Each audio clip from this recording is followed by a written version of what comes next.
A news week dominated by coup conversations, one resurrected by the Dean of the Faculty of Law at the University of Ghana, Professor Raymond Atuguba, during a public lecture on governance. His comments come only a few weeks after convener for Fix the Country movement, Oliver Barker-Vormawor, was picked up by the police and arraigned for a social media post that threatened a coup.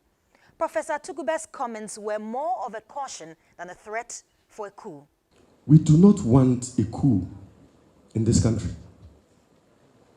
Yet I feel that if we do not act quickly, we may have one in our hands very soon. This comment stoked an almost forbidden topic in a country with history of coups with very strong and varied opinions on the issue.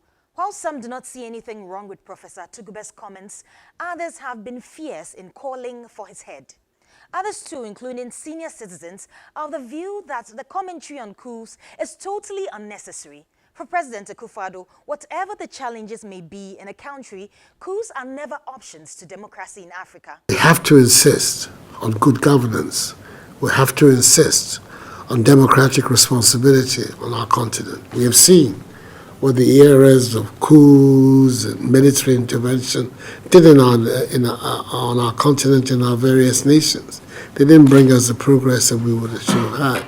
Ghana's longest-serving Attorney General, who served under former Presidents Jerry John Rawlings, Obed Asamoah, also had this to say about coups. These fixed Ghana elements, some of them even openly calling for a military takeover. Now, those people are childish.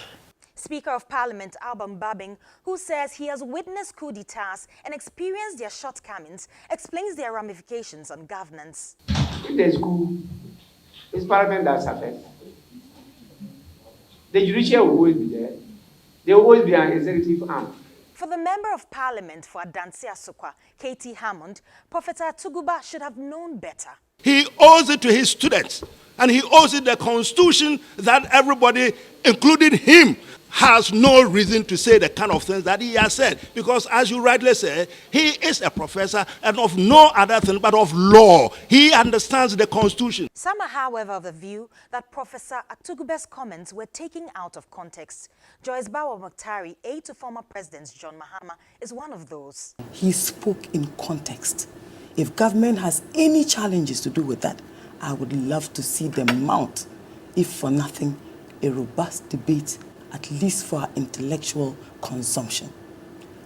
Dr. Atuguba's paper was so well researched.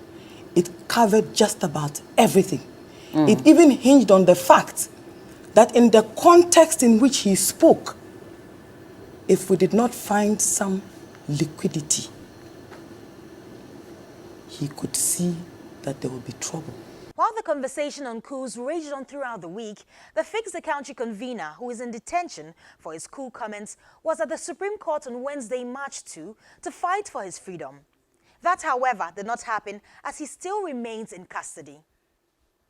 In essence, the coup comments of the two lawyers, Professor Atuguba and Oliver Barker-Vormawor, have been the biggest talking points this week.